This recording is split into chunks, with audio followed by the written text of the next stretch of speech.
Donc bonjour à tous, bienvenue pour ce petit exode call numéro 9.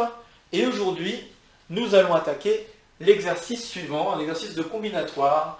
Déterminer le nombre de n uplets, x1 jusqu'à xn, des uplets d'entiers naturels, tels que leur somme, donc x1 plus x2 jusqu'à xn, est égale à un entier k qui serait fixé. Donc pour tout entier n naturel non nul et pour tout k entier naturel fixé par rapport au nombre de choses qu'on veut compter.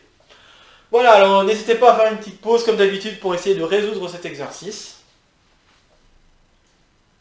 Ok, on est parti pour la résolution. Alors la résolution que je vais vous proposer, elle va être un petit peu différente, enfin en tout cas d'un caractère assez différent de type de résolution qu'on voit en prépa, ok. Le type de résolution qu'on voit en prépa, c'est je poserai une suite ANK, donc c'est N et K, pour me dire bah ANK c'est le nombre de choses que je veux avoir, quoi. Et puis après je ferai des récurrences, hein, donc j'essaierai d'avoir des relations de récurrence sur la suite, par rapport à N ou par rapport à K ou par rapport peut-être aux deux, afin d'obtenir le nombre que je veux. Sauf que ces relations de récurrence ne sont pas toujours si faciles, et que déterminer les termes de la suite, enfin que vaut la suite, sachant la relation de récurrence, c'est pas toujours quelque chose de si évident. Là ici, pour cet exercice, je vais décider de mettre en avant la puissance de la combinatoire. Donc la combinatoire étant un de mes domaines de prédilection, donc un de mes domaines de recherche, je voudrais vous montrer que, au lieu de compter directement le nombre d'éléments qu'il nous faut, si on est capable de faire une bijection avec des objets pour lesquels il est plus simple de compter, eh bien on va avoir terminé. D'accord? Donc l'idée de la combinatoire, c'est d'énumérer des choses, mais non seulement ça, c'est aussi faire des bijections entre les objets. Et là, j'aimerais vous montrer ce côté où on veut faire des bijections entre les objets. Ok? Et donc c'est exactement ce qu'on va faire. Ici, pour cette résolution, je vais vous faire une bijection entre ces choses-là et d'autres objets, et ces autres objets vont être beaucoup plus faciles à compter que ces objets de départ. Ok? Alors, pour vous faire comprendre la bijection que je vais faire, je vais prendre un exemple. Je vais prendre n égale 4, k égale 5. Et puis, n égale 4, k égale 5, je vais prendre une solution bien particulière. Je vais prendre x1 égale 0, x2, peut-être pas x1 égale 0, je vais prendre x1 égale 1, x2 égale 0, x3 égale 2 et x4 égale 2. Comme ça, la somme fait bien 5. Ok. Alors la bijection que je vous propose, c'est entre ces objets-là et des chemins dans une grille. Alors, 2, 3, 4, 5. Dans une grille 3 x 5.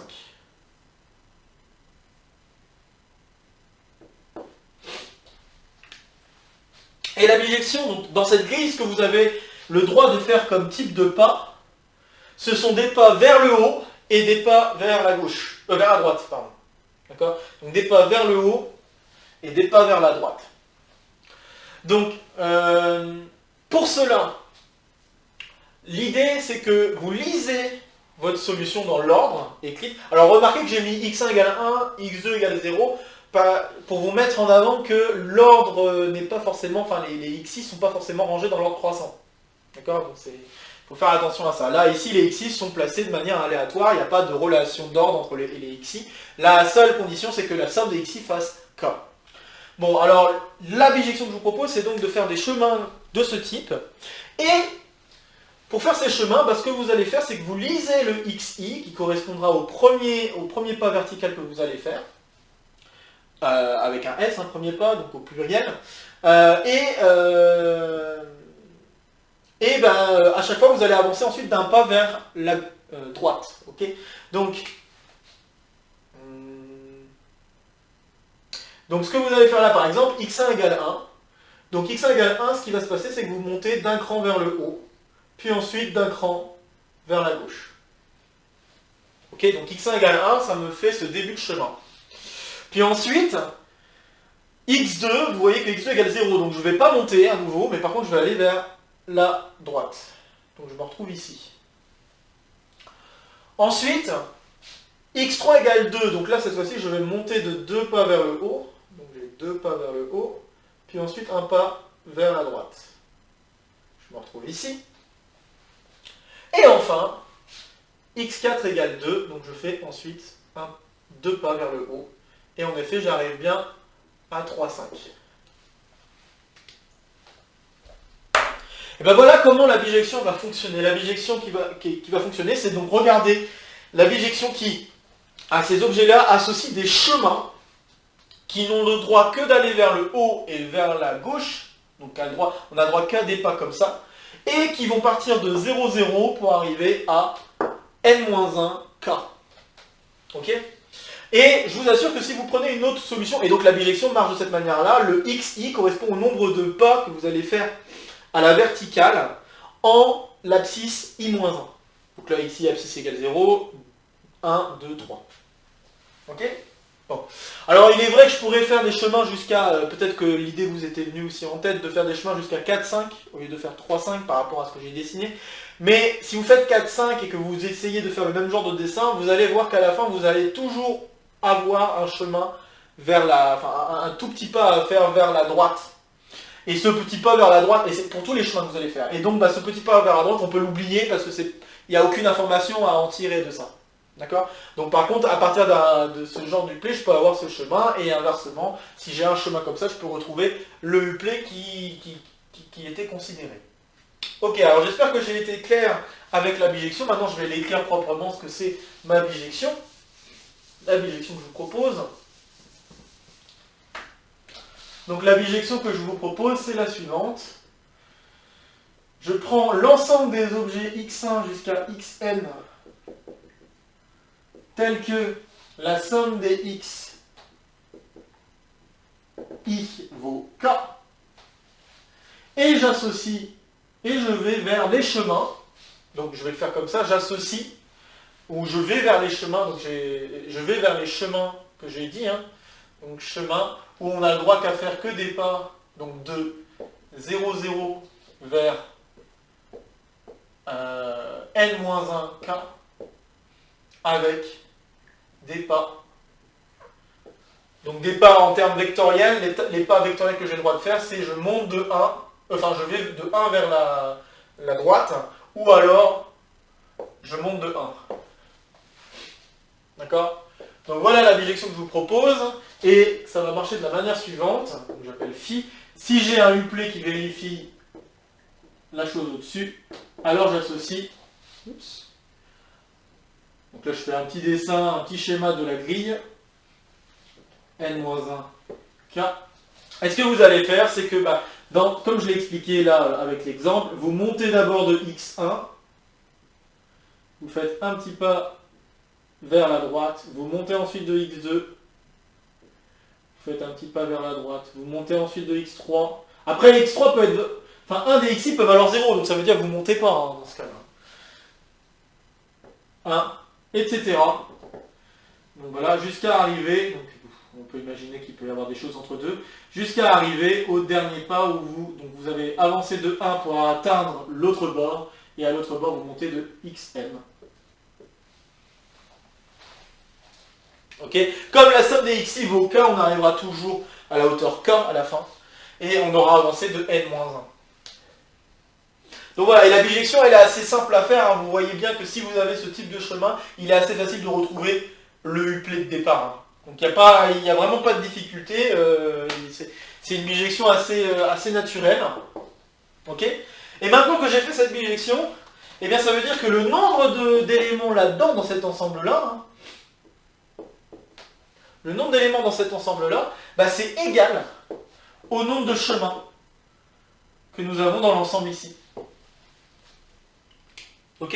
Et ce que je vous affirme, c'est que le nombre de chemins qu'il y a dans cet ensemble-là, c'est assez facile à compter.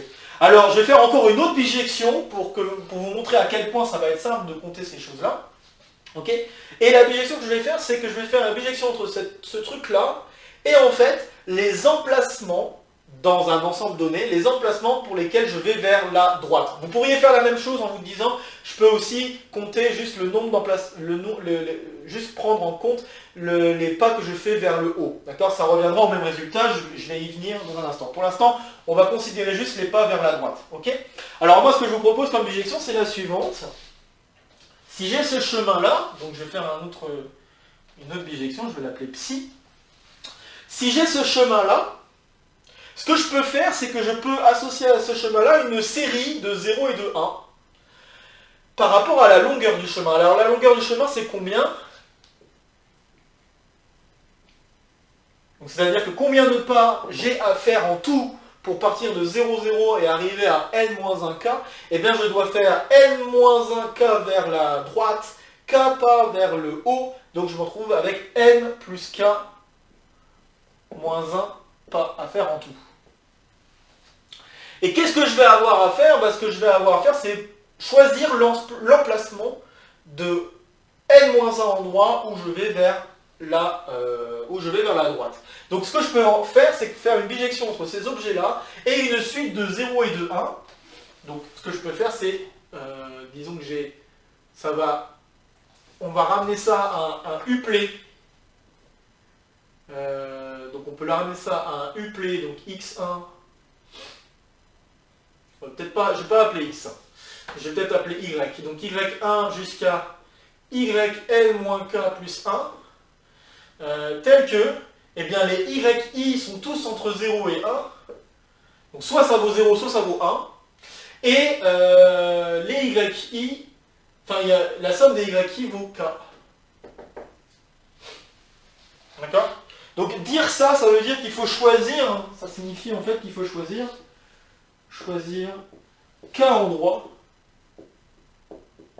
parmi les n plus k moins 1 où on place un 1. Alors je fais une petite bêtise, c'est pas k, c'est n moins 1. Mais je pourrais remplacer par k suivant comment je veux compter les choses. Hein. C'est ce que je disais tout à l'heure là. Donc n moins 1. Ok. Et donc combien y a-t-il de possibilités de choisir n moins 1 endroits dans lesquels je mets des 1 parmi n plus k moins 1? Vous avez que le nombre qu'on cherche donc, ça va être n moins 1 parmi n plus k moins 1. D'accord? Donc je répète, là c'est ces endroits où ça vaut 1, les endroits où ça vaut 1, ça va exactement correspondre aux endroits où on va vers la droite. Ok? Alors, vous remarquerez, grâce à la symétrie des coefficients binomiaux, que en fait le coefficient binomial que j'ai, c'est aussi égal à k parmi n plus k moins 1. Alors k parmi n plus k moins 1, on peut le lire en se disant, en fait, au lieu de regarder les pas où je vais vers la droite, je regarde les pas où je vais vers le haut. Et les pas où je vais vers le haut, il y en a exactement k. Il faut juste choisir quels sont les endroits où je monte vers le haut. Et une fois que j'ai choisi les endroits où je monte vers le haut, c'est gagné. Ok? Donc voilà toutes ces bijections. Donc ces bijections, si vous voulez, vous pouvez faire des exemples pour vous rendre compte que ces choses-là sont bien des bijections. Là, je pense avoir assez bien expliqué la bijection entre ces deux objets-là. Ici, c'est très très simple d'avoir je pense que c'était assez clair comment la bijection fonctionne. Après, vous pouvez ne pas la faire, cette bijection, si vous avez juste compris que pour construire ce type de chemin, il vous suffit de savoir à quel moment vous allez vers la gauche, parmi les n plus k moins 1 pas que vous faites dans le chemin. Si vous avez compris ça, vous allez retrouver tout de suite la solution sans avoir besoin de faire cette bijection. Si vous n'avez pas compris ça, faites cette bijection et vous verrez un peu plus facilement ce que j'entendais pour obtenir ce coefficient binomial. Donc voilà, et là vous voyez en effet la force de faire des bijections entre les objets, puisque ça permet vraiment de dénombrer des objets qui étaient beaucoup moins faciles à dénombrer au départ, et d'amener à des objets qui sont devenus plus faciles. Alors juste une dernière petite remarque, le fait de penser à ces types de chemins, c'est pas forcément naturel quand on n'a jamais travaillé ce type d'objet, d'accord, quand on n'y pense pas quoi en fait. Disons que pour y avoir pensé, c'est le fait de travailler avec des objets qu'on appelle des partitions, d'accord, des partitions d'entiers ou partage d'entiers. Et ces partitions d'entiers, partage d'entiers, La condition qu'on pose, c'est que les xi sont rangés dans l'ordre décroissant, donc x1 est plus grand que x2 qui est plus grand, etc.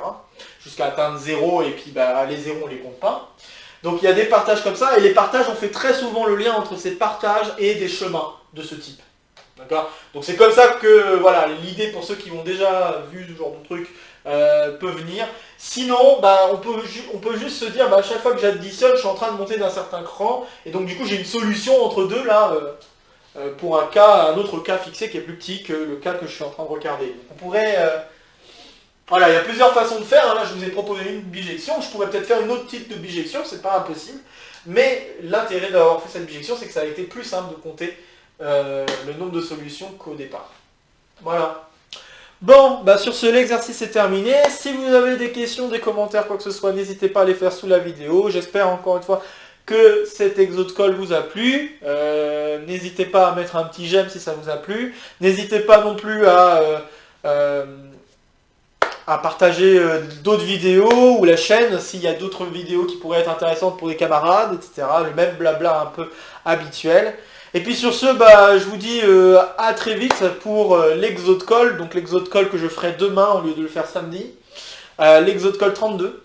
Et puis bah voilà, prenez soin de vous, bonne suite de semaine, et à très bientôt. Bye!